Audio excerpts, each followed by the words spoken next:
All right, so we got an old school interview here. Cenk Uygur and Alex Jones. This is from years and years ago. Probably had to be around 2014 because it's when the Young Turks are on current TV. So let's watch this and break it down. Now, I tried to find... There was one time when Cenk actually went on Alex Jones' show, and it was an even longer conversation. And so I tried to find that. I couldn't find it because, of course, Alex Jones has been wiped off YouTube. At least his show has been wiped off. And I had no luck trying to find, even looking outside of YouTube, I had no luck trying to find that old school interview. So I found this one. Apparently they talk about guns, conspiracies, and mental health. Let's take a look and we'll react. Now, you might have been seeing a lot of Alex Jones lately. He was the excited guest on Piers Morgan talking about gun control and some conspiracy theories.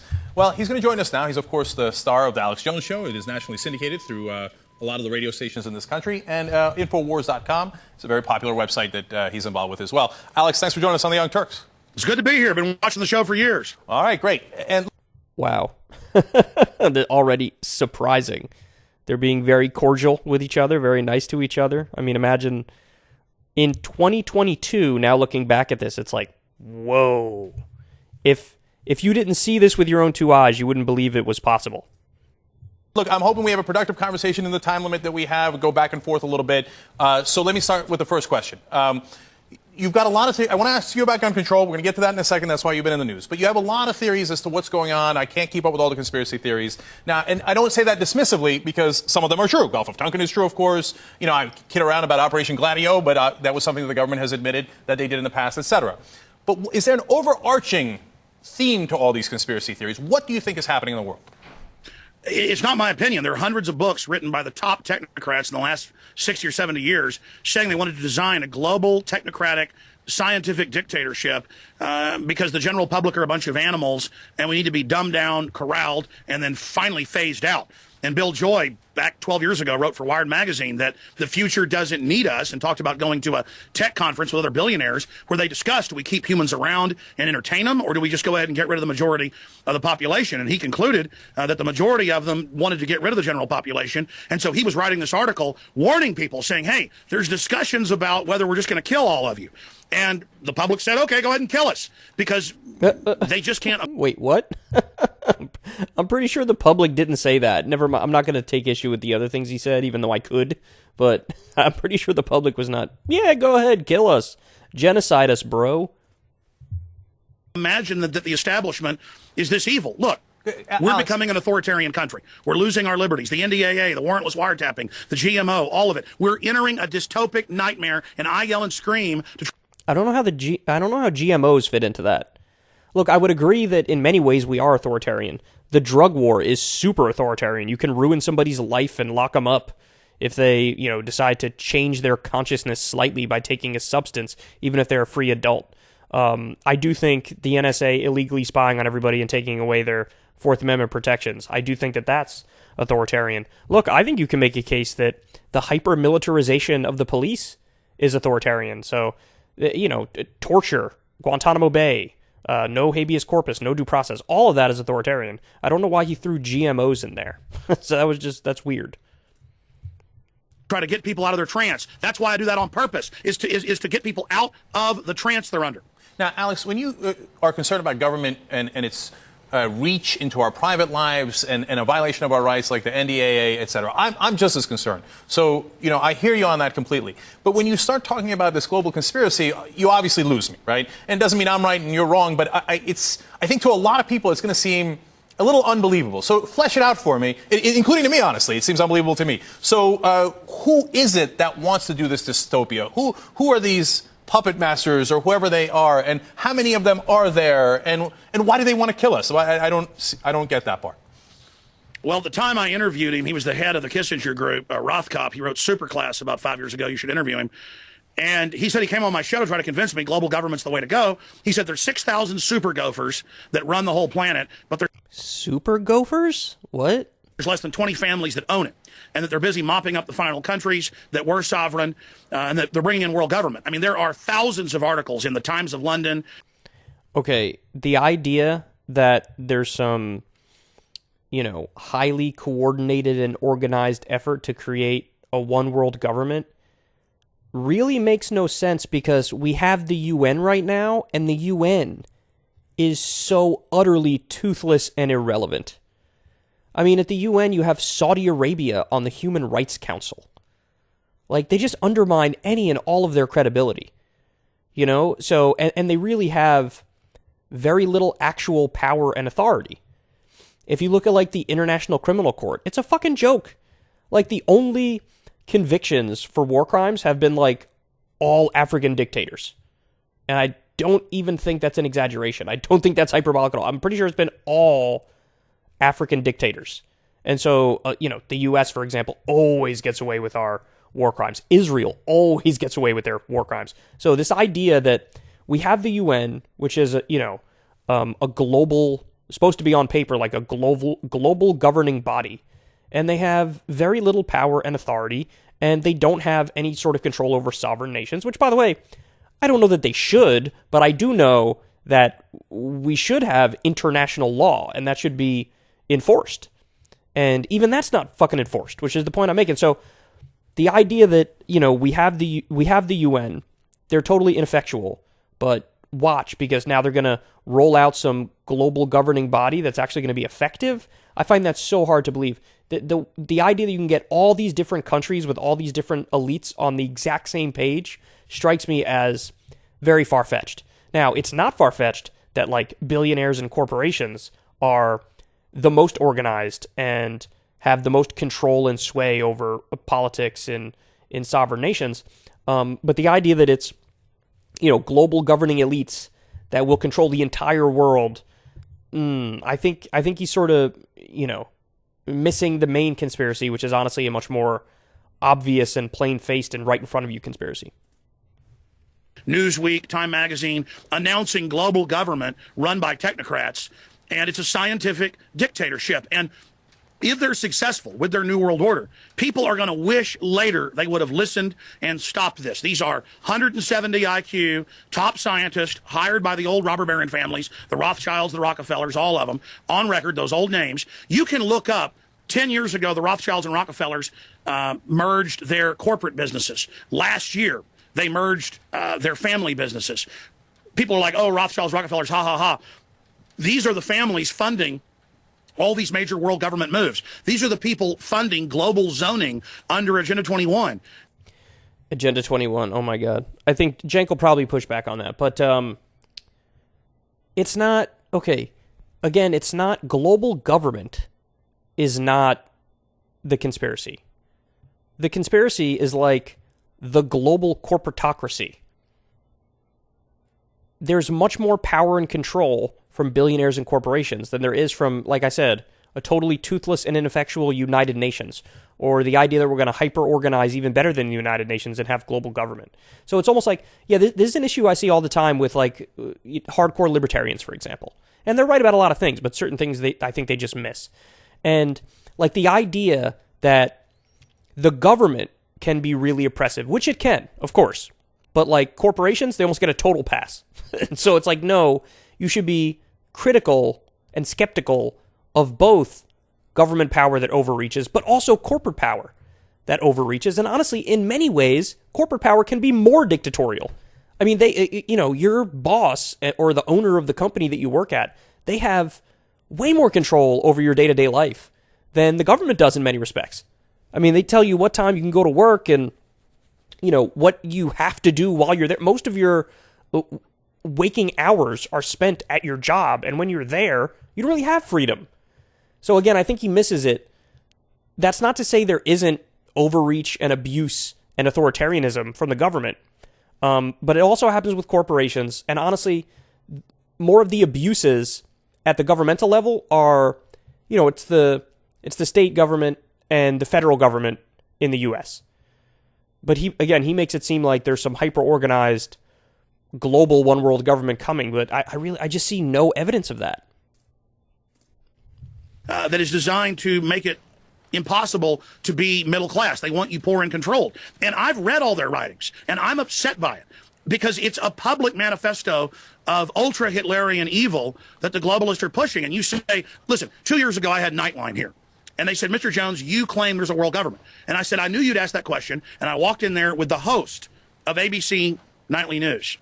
And I walked in there to him, and I said, okay, I have it lined up. Here's Herman von Rompuy, head of the EU, saying the financial crisis will bring in global government. And then here's Gordon Brown saying it. And here's books written Alex, by you're making a huge jump. You see, that's the thing. I mean, I profoundly disagree with you. You might not be surprised by that. But look, if you say that some people are in favor of a stronger United Nations, you're right. I'm in favor of a stronger United Nations. I'm in favor of they call it world government. They call it world government. You can call it world government, but I'm in favor. I mean, I could even say I'm in favor of world government because I want all of us to work together. I want the people of Ethiopia. But it doesn't exist, though. I'm still crazy to talk about it. Okay, no. So, no, I'm saying I get it, right? But if you say, hey, corporations are incredibly powerful and they are buying our politicians through their political campaign contributions, etc. I get it, right? Yeah, they are. Okay, yeah. So that's all logical because you can see, hey, a corporation is going to make more money if it gets tax cuts, etc. But when you then take the extra step, Alex, and say it's these 20 families, a lot of those families aren't even in power anymore. I mean, if you said it was ExxonMobil with their hundreds of millions of dollars in lobbying, that makes a lot more sense than saying Rockefellers, etc., which are mainly doing philanthropy work at this point. That's where I think people start to say, hey, I mean, it sounds a little crazy when you talk about these 20 families and how they're running the world. And why would the families even be against us? Like, they've decided they're going to run the planet with robots? That doesn't sound right, Alex. No, that's exactly what they say. That's what Bill Joy said, that they now have robots and that they're going to take human decision-making out of warfare with drones in the air, land, sea, and below the sea, and that they're now going to have robot armies, and so they don't even need... Below the sea? Robot armies? Yeah, to one of Cenk's points there, I don't know which of the big name former, multi-generational wealth generating families. I don't know how many of them are still really in control. It's possible that a lot of them are. I'm genuinely saying I don't know. The Rothschilds, Bilderberg. Was Bilderberg one of them? I don't even know if that was one of the huge wealthy families or if that's just the name of some organization. Which other ones? He said Rockefellers. Yeah, I don't know which ones still have a lot of money, power, and control and which ones don't. But I think that, Alex Jones is obviously missing some of the big names that currently have a lot of money, power, and control. Just off the top of my head here, Jeff Bezos. He's got so much money, power, and control. It's absurd. Honestly, Elon Musk to some extent does too, getting big government contracts and making all these moves now. Now, granted, this was back in 2014, so perhaps it was just before the time where you could bring up these names that I'm bringing up now. But names like Bloomberg, for example, he's got a tremendous amount of money control. Couldn't buy the presidency though. He tried, but he couldn't do it. But yeah, I don't know which of the names are still relevant and which ones aren't. Men anymore who can refuse orders that are unconstitutional. Listen, I know this. This world government is being deployed. It's being set up. It's fundamentally anti-human. The controllers think... Now remember, we're here 8 years later. And not only is there not one world government, the UN is significantly weaker even than it was back then. So if this is the idea and this is the plan, boy, it hasn't fucking panned out. It hasn't panned out at all. That humans are a disease, we're overpopulated, we're dumb, we're stupid. They see themselves as another species in all their literature, and that they've romanticized this new world after we've been force culled, and then a remnant of the general population will be left in kind of an agrarian loincloth type setup, and then they will be in the high-tech command centers. Basically, Agenda 21 is the Hunger Games writ large. Agenda 21 is not imitating the Hunger Games. The Hunger Games is imitating what is in the literature of nonfiction books written by H.G. Wells. Yeah. H.G. Wells, decades before they openly invented the atomic bomb, wrote about atomic bombs and atomic theory. These guys are way more advanced technologically than the general public knows, about 30 years. They're playing God. That's why they're so arrogant. And they are saying that once the world government's in place, they're going to have controlled releases of plagues that reduce our population down to about 10% of what it is today. And I just think... got a little seed there for all the conspiracy heads. Controlled releases of plagues. COVID-19, anyone? Look, I'm laughing because, obviously I don't think that was planned by any stretch of the imagination, but I guarantee you there's some Alex Jones fan watching this and going, oh my God, he fucking nailed it. He fucking nailed it. All right, well, there was certainly a plague, and is certainly a plague, but I still don't see the one world government part. I do not see it at all. See, that sounds crazy, Alex. Come on, look. I mean, look. You know, I just the plagues, and I read somewhere that you think Hollywood's in on it in the zombie movie. Tell me about that. Well, no, I mean, I know for a fact that Homeland Security, the Marine Corps, the CDC are putting out manuals about what to do during a zombie apocalypse as a Alex, pretext. they were kidding. I saw those memos. They were kidding around like, haha, if there's a zombie apocalypse, Listen, here's what you should do. Do you actually want me to explain to you what's going on? All right, go ahead. One more. Yep. Listen, it's not that I'm looking at their fiction and then projecting things onto it. They show the zombies in all these films dressed up in football jerseys and stuff. It's used as a simulant to create the archetypal imprint. I've talked to top ad people in Hollywood, off record, they admit this, to prepare us to see crowds of people mowed down.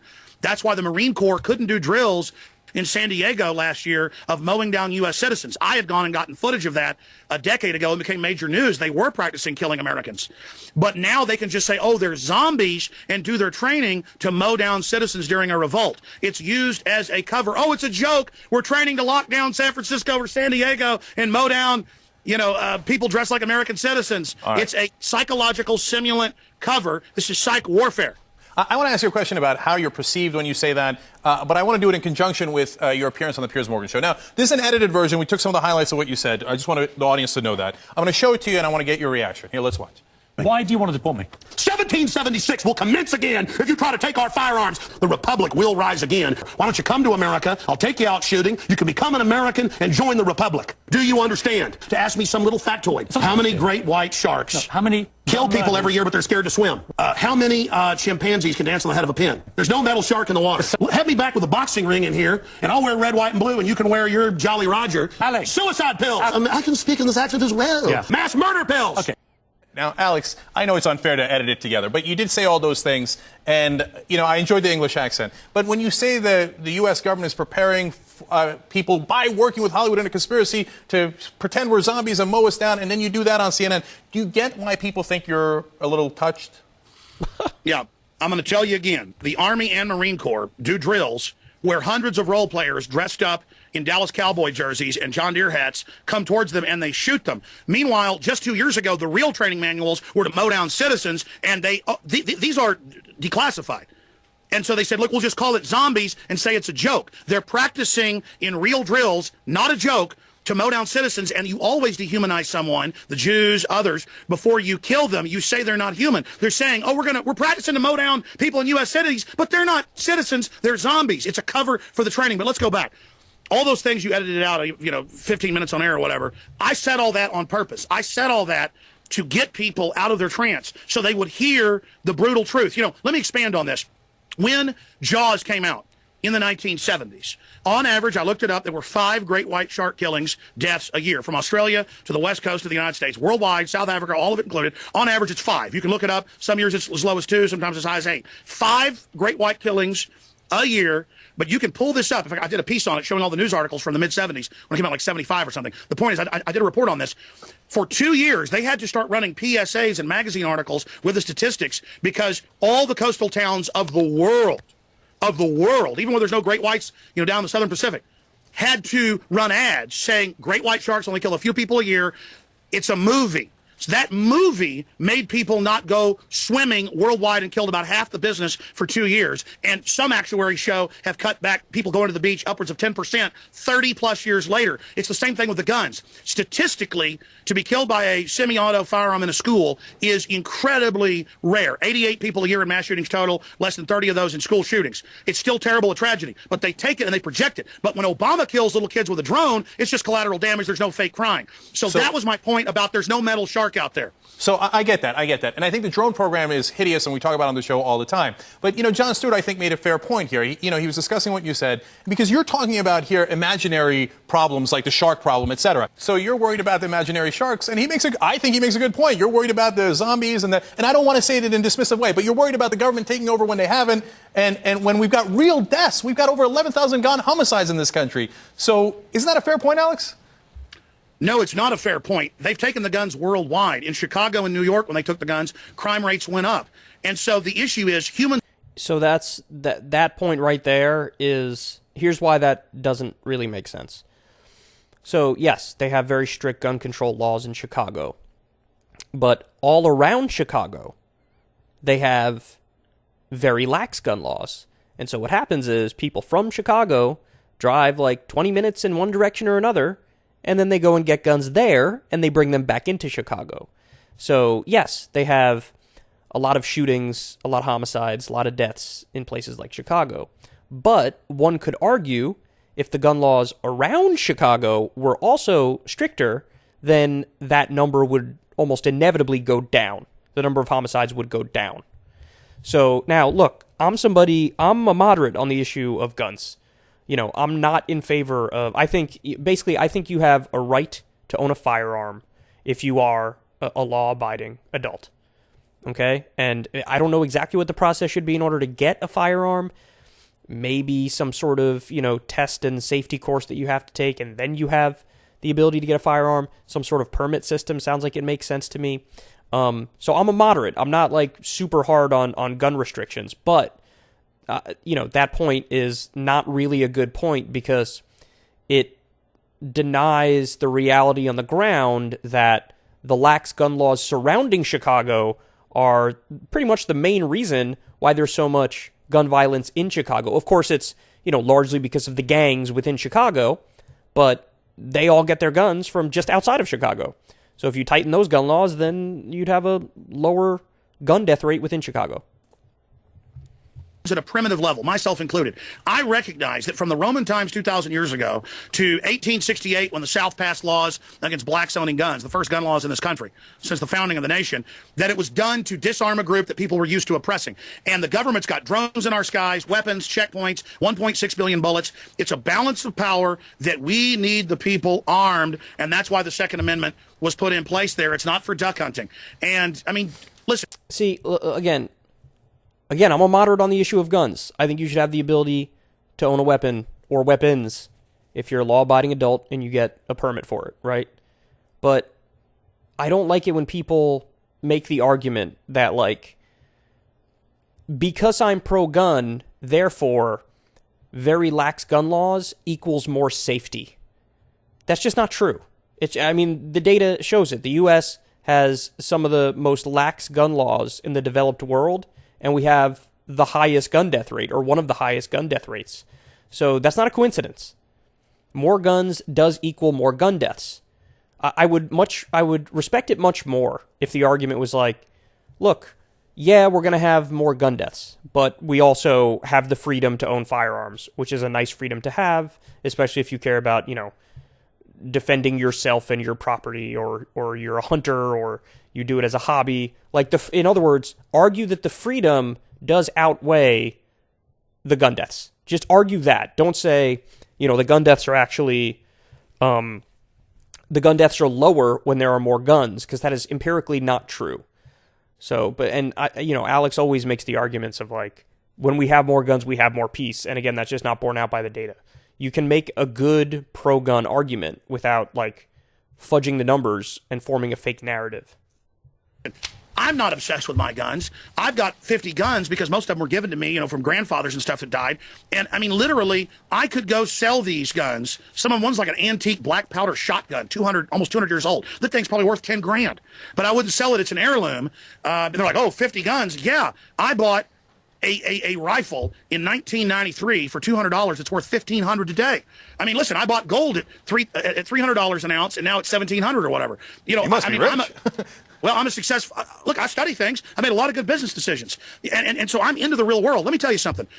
If you're really serious, I will send you a dossier with over 100 quotes of world leaders saying they want to reduce our population by 90% forcibly. That once world government's in place, that's only the beginning. What I wanted to finish up with Nightline was I showed him 10 clips, said, here's some books with the quotes, and he goes, the world government you're talking about is a different one than they're talking about. Look, I'm not kooky talking about world government. Goldman Sachs brags they've conquered Europe. They're appointing technocrats in places like Greece and Italy.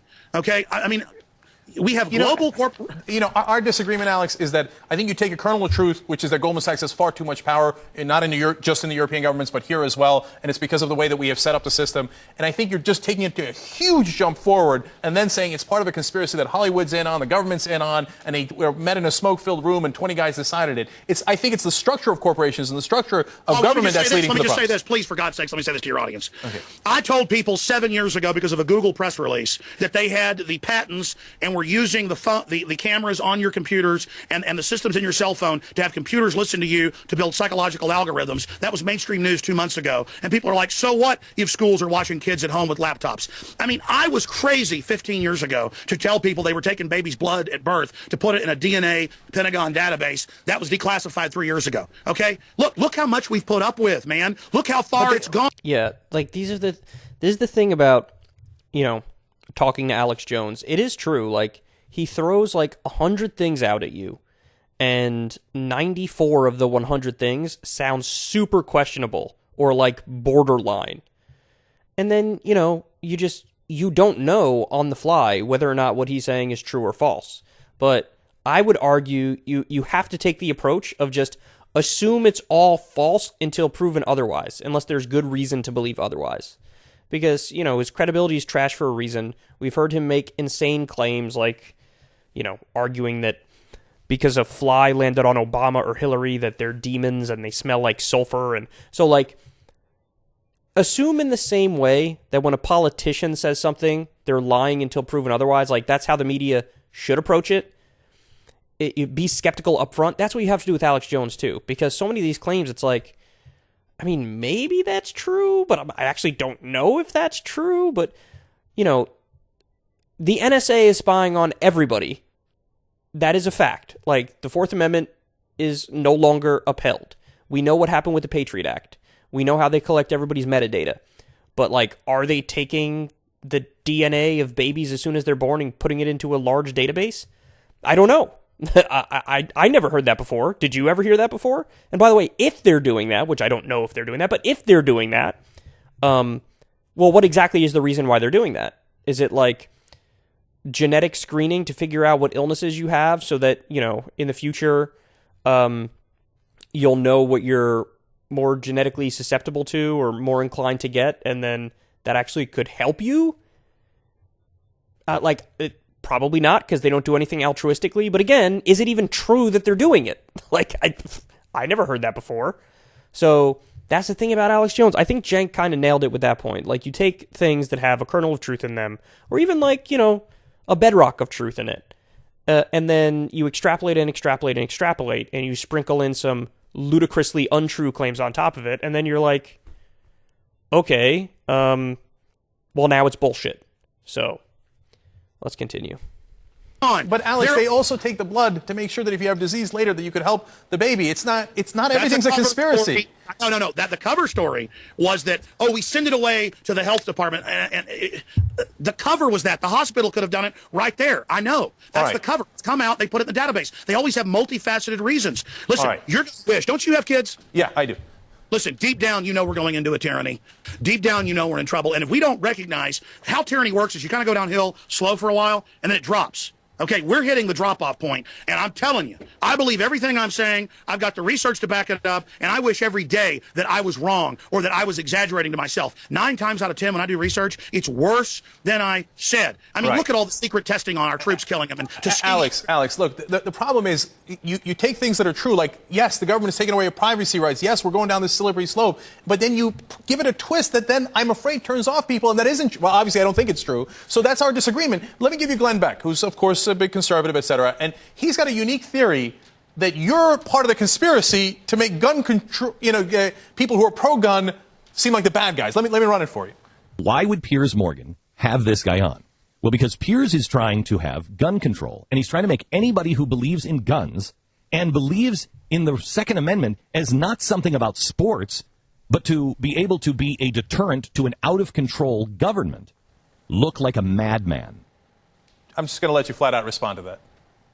Glenn Beck for years has done all sorts of stuff to me behind the scenes, and I'm sick of him. I mean, the guy makes me sick. I don't sit there and spend all day attacking other media personalities. I mean, I've had a few run-ins with you, a few with Beck, but you haven't done stuff behind the scenes. I mean, I like show up at Fox for an interview, and they go, Glenn Beck's throwing a fit, you can't come on. I mean, he does stuff to me. He said Ron Paul supporters needed the army to come after him, and that the money bomb was a plan to blow up the government. That's how dumb he thinks his audience is.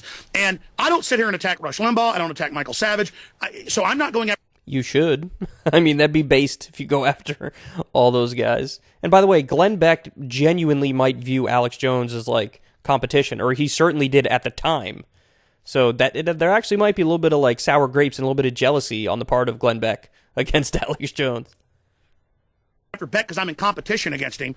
Glenn Beck is despicable. Piers Morgan had me on because they wanted to pre-do the interview to say I was wrong to violate his First Amendment, and that's what it was all about, was how dare you try to take my free speech rights, when I was just simply trying to point out a foreigner shouldn't be here lecturing us. Nobody else would put up with this. It was all tongue-in-cheek. I told them that. And I actually sat there when I went out there before we went live. I saw his cue cards. It was all about that. It was not about we have a right to own guns to protect ourselves from the government. I brought that up. Glenn Beck has tried to hold me back while I talk to people that have worked with him. He has 5 guys watching everything I do, taking my news articles. Listen, 4 or 5 years ago, he wouldn't talk about any of this stuff. Now he takes it but spins it in a neocon way, and I'm sick of Glenn Beck. I'm sick and tired of him.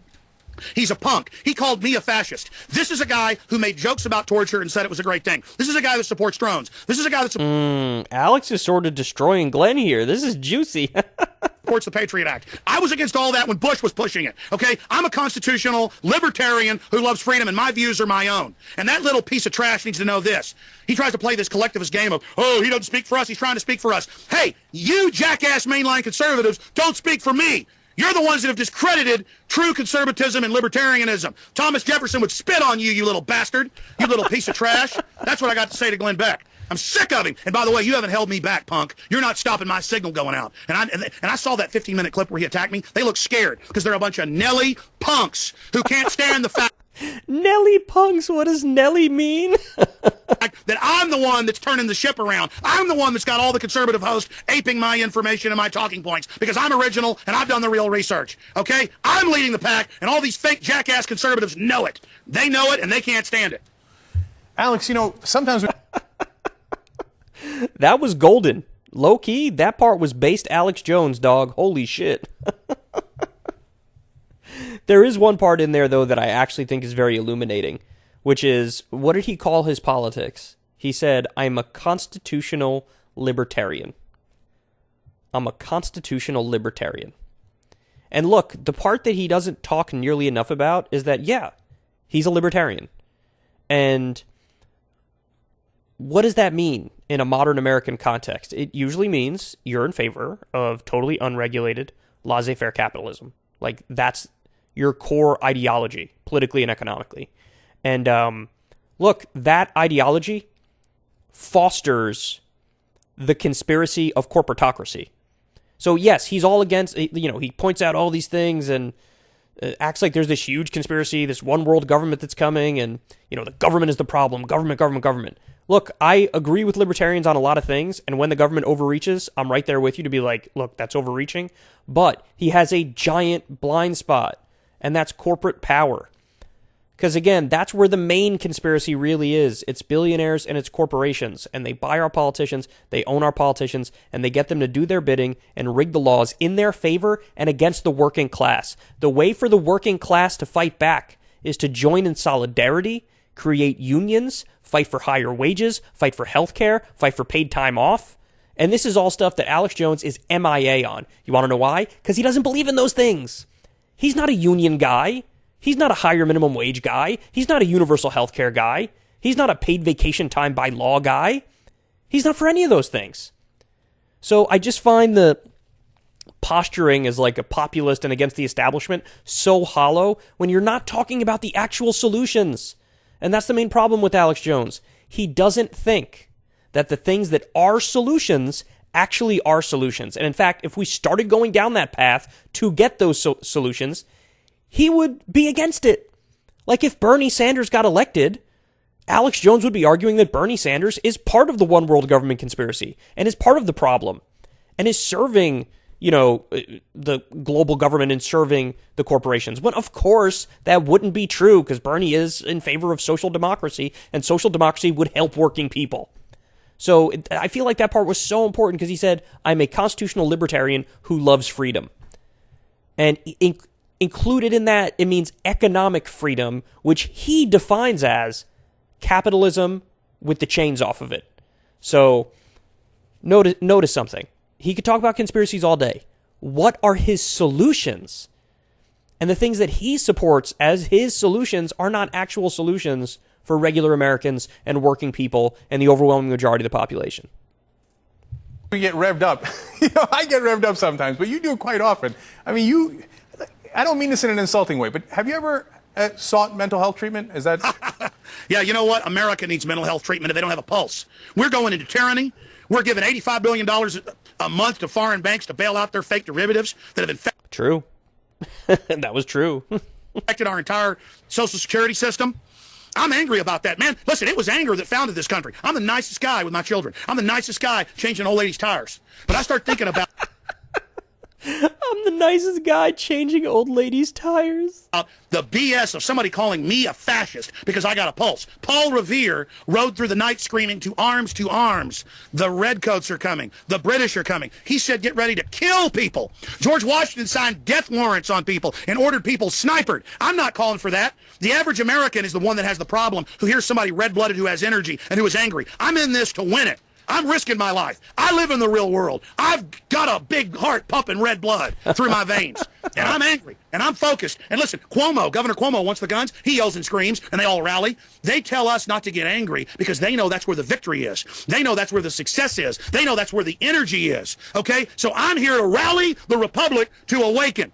Okay? I'm somebody that works 18 hours a day. I'm somebody who reads philosophy. I'm somebody who has awakened my... I'm somebody who reads philosophy. This is such an awesome interview. I love every second of this. My mind. I'm somebody who's built my own media empire from nothing. And that's the American dream. That's what people should aspire to. And if it's mental illness to love liberty and to be angry, well, then I am. If I teleported back to the Aztecs 2,000 years ago, 1,500 years ago, and they were chopping kids' hearts out every morning. And I walked over and said, this is crazy. The sun will come back up. You don't have to sacrifice 50 kids. They'd say, man, you're crazy. You're loco. Well, you know what? I'll tell the Aztecs they're loco. I'll tell Hitler he's loco. I'll tell Lenin he's loco. I'll tell all these tyrants they're loco. And I'll tell people that, hey, don't like me getting angry? What Patrick Henry said, crouch down and lick the hand that feeds you. May your chains set lightly upon you, because I'll say what Colonel Travis said at the Alamo, victory or death. That's extremism, isn't it? Knowing a force of 10,000 people was coming, and he had 180. That's right. That's what this is. It's commitment. It's really living. It's loving innocence and the children enough to be willing to be a real man. That's what it's all about. All right. I think the message... Oh, man. He is something. He is something. But again, what are those solutions, man? I don't think Alex Jones is in favor of the solutions that are real solutions. So he could talk about conspiracies all day and night, and maybe some percentage of them are true. But number one, not all of them are true, and he takes it way too far. And number two, the things he views as solutions are not solutions. Constitutional libertarianism, as he calls it, would be a fucking hellscape. Would be an absolute hellscape. Maybe not the constitutional part, but certainly the libertarian part. We had the Industrial Revolution. We had unregulated laissez-faire capitalism. And you know what that led to? Child labor. No weekend. People living in tenement houses and getting sick because they're massively overcrowded. Miserable lives where people, work all the time and don't make enough money to get by. Zero social safety net. No health care. The wild, wild west. Robber barons. So those are his solutions, and they're not solutions. Message is loud and clear, although I'm pretty sure the Aztecs didn't speak Spanish. But nonetheless, I get your point. Alex Jones Show. Well, they spoke Mayan. The point is, it's a joke. I know. You can find the Alex Jones Show. All right, so that was interesting. Cenk is obviously being very condescending to Alex. Alex is all in with super high energy as per usual. But overall, look, it was a very cordial conversation. I'm sure this surprises people to see this if they'd never seen anything like this before, if they'd never seen this particular interview before, or the time Cenk went on Alex Jones' show. But yeah, there was a time when they were relatively cordial. They've always sniped at each other a little bit here and there, but this is, it was fascinating. It was interesting. I actually enjoyed it. And, yeah, I think I gave you guys enough of my thoughts. I hope you enjoy this as well.